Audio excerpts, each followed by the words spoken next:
but you feel the water coming up. Search crews go underwater looking for victims of the Texas floods. The surface is completely log jammed with debris. New concerns that wildfires in the Southwest could soon get worse. It could be heavy wind, it could be shifting wind, it could be both. And the Pacific Northwest gets ready for some real heat. It's the hot, dry air that really gets going in the central valleys of California this time of year.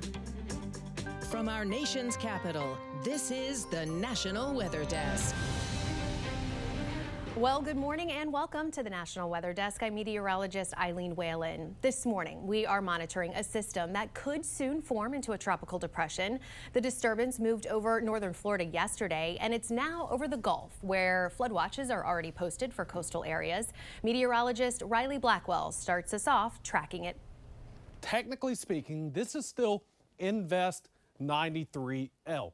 It has not formed into a tropical storm yet, but it still is a Gulf low and is popping up some showers and thunderstorms. The National Hurricane Center still giving this about a 40% chance of development over the next 2 to 7 days. And with the new spaghetti models coming in, it's starting to tighten up a little bit, and we can get a better idea of where this potentially will end up. So it's likely going to hug the coast, and most of the models are taking this somewhere along the Mississippi or into parts of Louisiana Gulf Coast. Although there are a couple of outliers that bring this thing into parts of Alabama, I truly think that parts of eastern Louisiana will be impacted mainly by this system. But it is still likely we will have a tropical depression form sometime within the next few hours.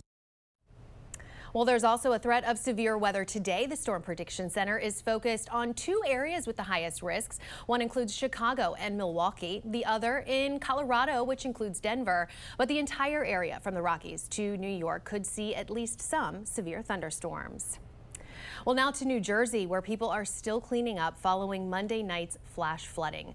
2 women died when their car was swept away by the rushing water. In the same town, a house exploded during the floods. The family evacuated before the explosion, and this was the scene in nearby Scotch Plains where a swiftwater rescue was caught on camera Monday night. Chris Keating spoke with one woman who was caught in the floodwaters. It was very traumatic. Camille Allen was floating in her car down Grove Street Monday evening, which had turned into a roaring river. She first felt the water on her feet while in the driver's seat and then on her calf when she decided to look out of the sunroof for a possible escape. That's when she saw her rescuers. There were 3 guys that came and took me out of the car. I have no idea where they came from. By the time they got over to me, but underneath that tree, the water was waist deep. All along Grove Street, cars were being swamped by rainwater that caused the nearby Stony Brook to flood. We met Genesis Burgos and her dad in their backyard, where he was cleaning up a stranded fish and a busted fence. My backyard was like very flooded. It was like the whole deck was just like covered in water. Not far away in Plainfield, streets were also flooding as 6 inches of rain fell in 2.5 hours. Well, search crews in Texas continue their recovery work, looking for 101 people still listed as missing during the July 4th floods. Heavy rain over the past couple of days might give them new opportunities in their search along the Guadalupe River. Jordan Elder rode along with the crew to learn more about their painstaking work. From assisting with a dramatic rescue on July 4th, ready on the shore when a woman was saved from a tree. She came from Ingram. That's 20 miles away. That lady is a survivor. To now. Have there been a lot of recoveries out here? The volunteer firefighters in Center Point have been at the center of it all. The river was still way up here, and we were already finding people. How long do you think it's going to take to fully get through and find everyone and everything that got swept away? You know what? I do not know the answer to that. The only thing I know is that we're willing to work until we do that. Razor Dobbs gave us an inside look at the conditions they're working with.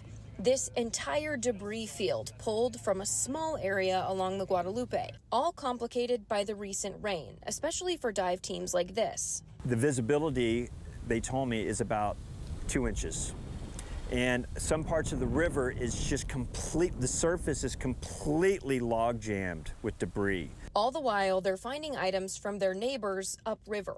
Reminders of a flood that people on the front lines will never forget. All the rain in Texas is making a huge difference in local lakes and reservoirs. But as Vinny Martirano found out, the water shortage in Central Texas is far from over. It's a long forgotten sight for people living on Lake Travis. Sarah Roberts says she hasn't seen her duck floating in the water in over 4 years. Makes me feel like I can walk down to the water and sit on the dock and sit on my steps, except they're underwater now. Here's what Robert's backyard looked like before the rain, and since July 5th, it's almost unrecognizable. Telling a friend of mine, I said, this is a different life than you've ever seen out here before. We're not out of the woods yet, though. If we don't get another rain event, 5 years we'll be having the same conversation. Shannon Hamilton with the Central Texas Water Coalition says if we're not careful, history could repeat itself. We went from full lakes to trucking water to Spicewood Beach because we were out of water. She says in 2007, a rain bond filled the lakes. Then, when the 2008 drought hit, the water was gone. She says the Lower Colorado River Authority's current water plan removes too much water from the lakes to use for development. They give everybody water that wants water until we hit drought, which means 1.3 million acre feet in combined storage between Lake Buchanan and Lake Travis. Although there's a lot of water in the lakes now, Hamilton says it's still best to conserve. Two major wildfires burning in northern Arizona have now charred more than 60,000 acres. The fires are destroying infrastructure, forcing evacuations and shutting down critical travel corridors. Now that includes the Grand Canyon's north rim. Now there's a concern that incoming weather could make things worse. Liv Kelleher reports. Crews have made progress along containment lines, but the threat isn't over as monsoonal storms are expected to bring new risks. It could be heavy wind, it could be shifting wind, it could be both. Mayor Johnson says he's grateful for the work firefighters are doing, but believes decades of mismanagement left the land vulnerable. This fire didn't start last week or the week before or whenever it started. This fire started 20 years ago because of management. He says declining timber harvests combined with overgrown forests have created a landscape prime for catastrophic fire. There's probably more timber burnt in the last few days than has been sold off of that mountain in 20 years. And that affects us economically. While the White Sage fire hasn't destroyed structures, Dragon Bravo has consumed the historic Grand Canyon Lodge and dozens of other structures, dealing a major blow to the region's tourism economy. I think they need to do something to get that thing open so they can at least go out there and see it. And I don't think we can survive without that being opened up.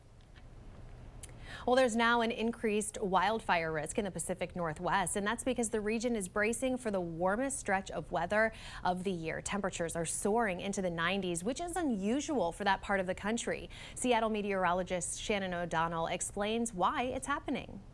If we look at the satellite view, you can see the fog, the stratus, has pulled way away from the beaches, so no natural AC.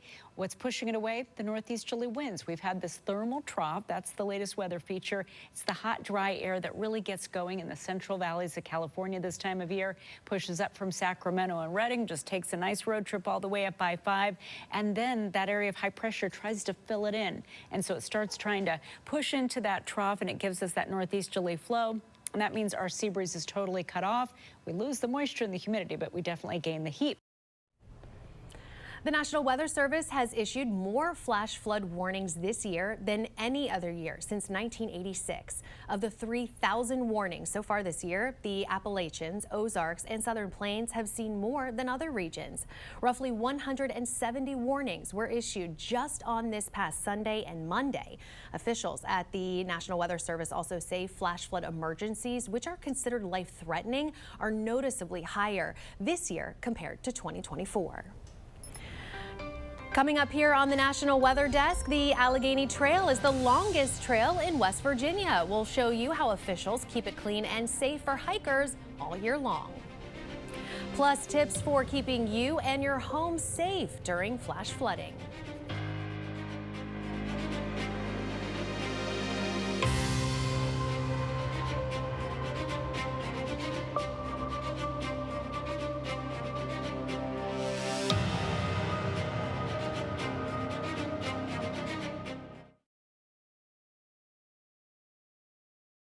I'm meteorologist Charlie Lopresti with a look at the Northeast. We have a hot and humid day on tap in the Northeast today. We'll have a lot of hazy sunshine. Temps will surge into the 90s for most areas. You'll be able to find some relief at the beaches with temps generally staying in the 80s there.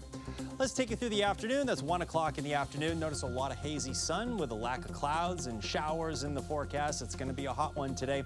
Showers and thunderstorms will become more numerous as we go into Thursday. Drier air arrives on Friday.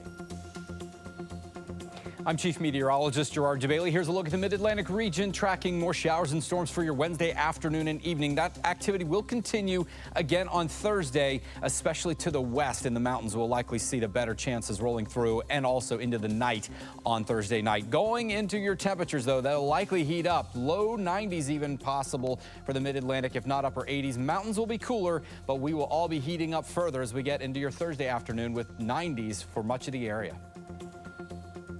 Hi, I'm meteorologist Jennifer Collins here with a look at your southeast forecast. As an area of low pressure moves into the northern Gulf, we could see some tropical development associated with the system. Regardless, scattered showers and thunderstorms will still remain in the forecast Wednesday and Thursday afternoon for most of Florida and parts of the southeast, and then more scattered storms in store for the Gulf Coast heading into Thursday too, with pockets of heavy rainfall possible. Hot one heading into Wednesday, highs in the 90s across the Carolinas and Florida, upper 90s in the Mississippi River Valley.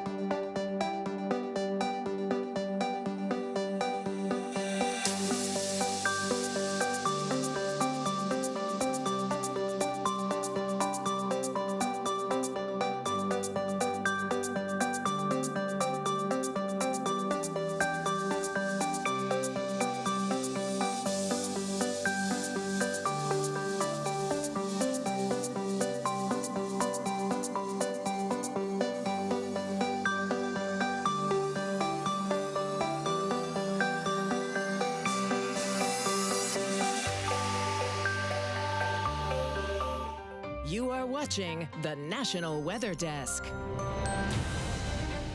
The Allegheny Trail is the longest trail in West Virginia, stretching nearly 320 miles from the Pennsylvania border down the Virginia border, where it connects with the famed Appalachian Trail. As meteorologist Brandon Stover explains, it takes a lot of work to keep it safe for hikers. Not all of it needs to be manicured and maintained, but a large portion of that runs through 3 national forests.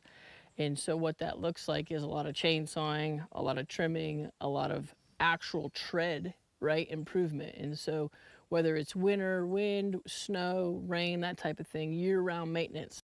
And it's all volunteer work. We have some great stakeholders, some great partners like the state parks, like the National Forest who come and help. But at the same time, this is all organized on trail and off trail. Recently, volunteers pitched in near Durbin in Pocahontas County. A crippling ice storm caused quite the scene here last winter. It was very intense, very dangerous, very methodical. And so we had people coming from all over to help. But it was just, it's one of these things that you see the need. In order for people to get out and enjoy it, it's got to be safe. Other notable stops along the Allegheny Trail include Hanging Rock Raptor Observatory, Watauga State Park, Cass Scenic Railroad, Greenbank Observatory, and Godnear Knob. These sections can be broken up into day hikes for any skill level.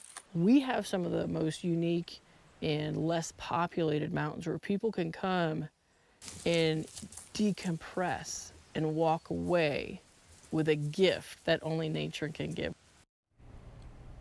Well, speaking of trails in the woods, an ancient practice known as forest bathing is making a modern comeback. Medical reporter Liz Bonus shows us why.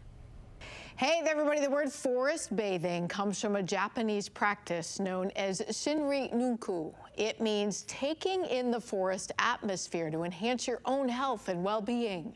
I do feel like it brings a different kind of calm. Sarah Huber knows the benefit of the beauty out here When she first started coming to Ohio's My Fitness Suites, I actually had just had my second daughter. She was around 8 weeks old, and I was like, I need to move my body, I need to do something. but it eventually moved to a much broader space, literally. We have 18 acres here, so it gives people the opportunity to, if they're reconnecting to their health, you know, our slogan is my mind, my body, my life, and so we want people to have all aspects of their health.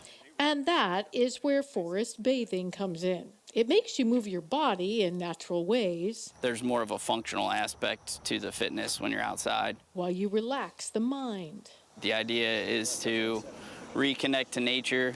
If you can just use your 5 senses one at a time as you walk out into nature, you'll find that you pick up on things that you wouldn't normally notice.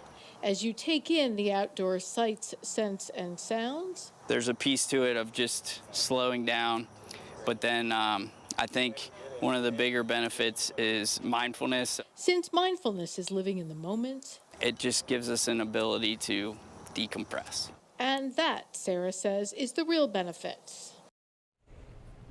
Well, when out in the woods, you may encounter fawns. If they are without their mother, it could be cause for concern. Rex Hodge tells us about a mountain wildlife sanctuary in North Carolina that steps in when needed. They teach the public when to intervene and when to hold back.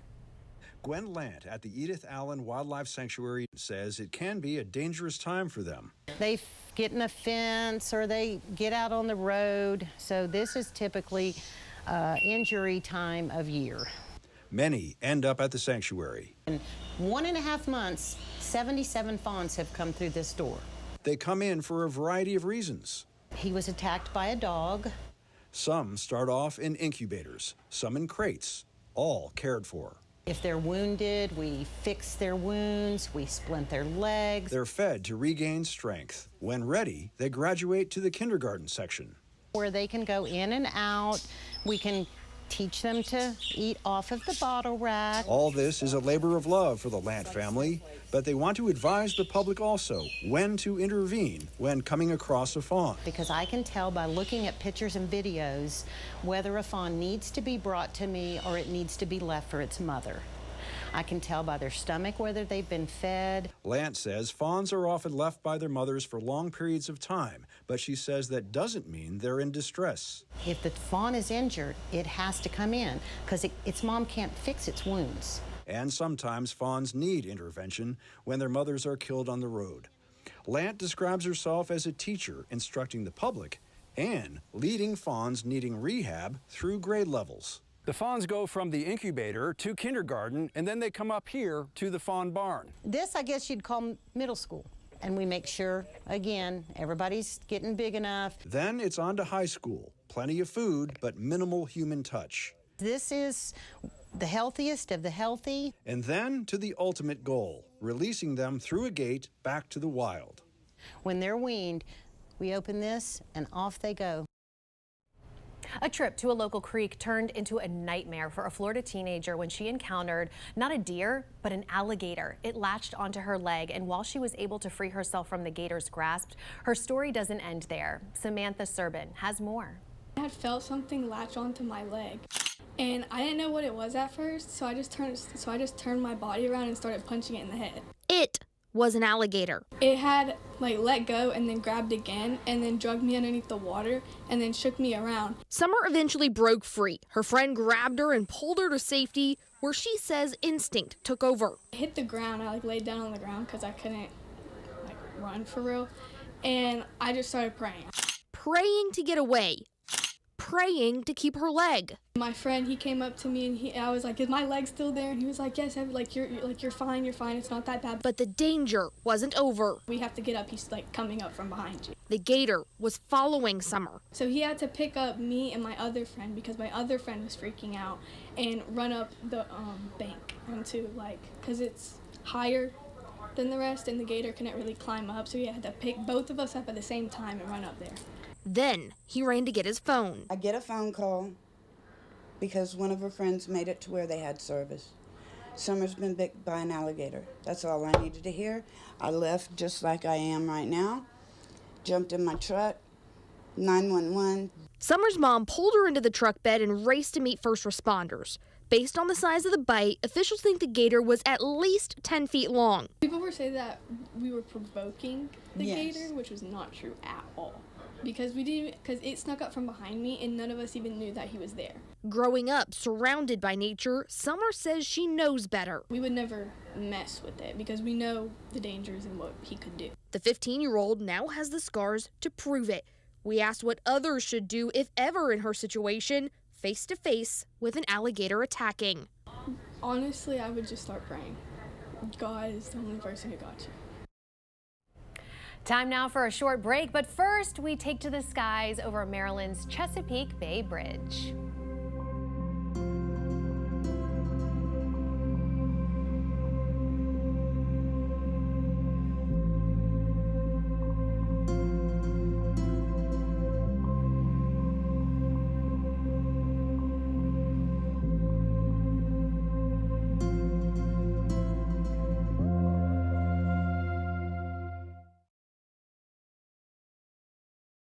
Good Wednesday morning, everyone. I'm meteorologist Andrew Buck-Michael. Look at these 60s for highs in the northern plains. I'm jealous of that. We're looking at a lot of 80s and 90s across the Midwest and a lot hotter the farther south you live. As we continue into the day tomorrow, that range shifts a little bit more to the south in the 70s, kind of spread out a little bit more across the upper Midwest, but we've got more scattered thunderstorms moving back into the plains by Friday as temperatures start to heat back up. Good morning, I'm meteorologist Alex Garcia. Here's a look at your regional weather. Things are settling down a little bit today as we watch high pressure move into the region and cut down on the opportunity of rain and any possible flooding out for the central Texas area. Otherwise, the afternoon temperature is going to climb back up to near normal into the 90s for the most part. I'm meteorologist Alex Garcia, and that's a look at your regional weather. I'm George Waldenberger with your forecast for the western United States. Vegas, that's the hot spot, 104, whereas Phoenix not so hot because we'll have monsoonal moisture, thunderstorms, watching the flooding risk, as a matter of fact, for southern Arizona.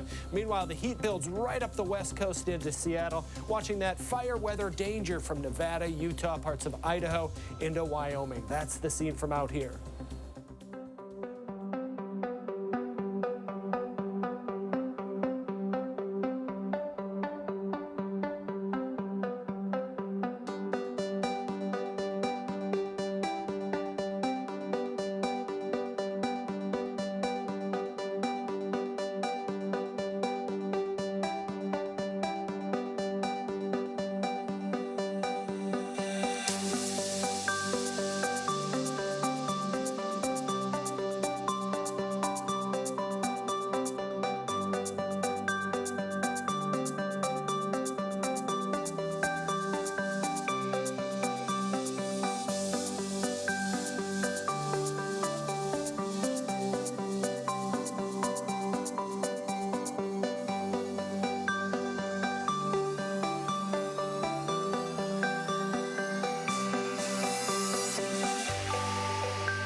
You are watching the National Weather Desk.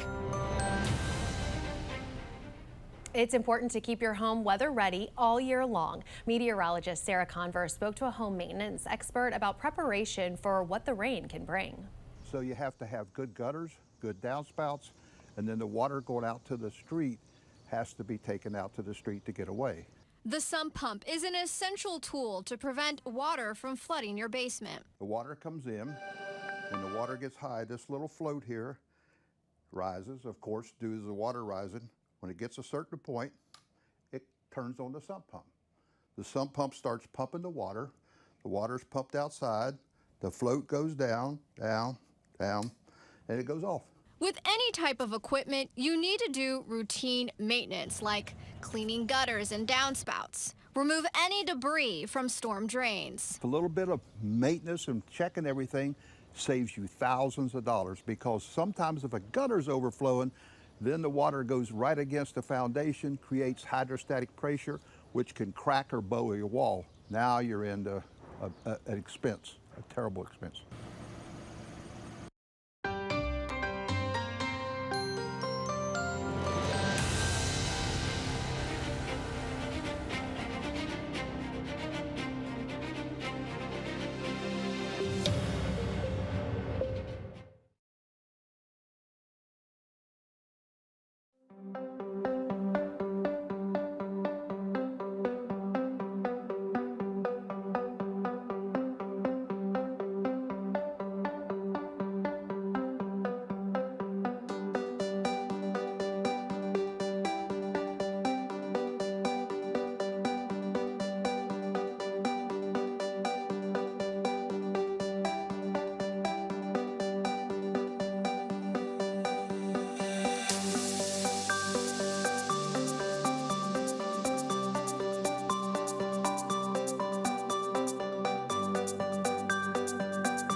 Well, thank you so much for joining us today. I'm meteorologist Eileen Whalen. I hope you have a great day, and we will see you right back here tomorrow for the National Weather Desk.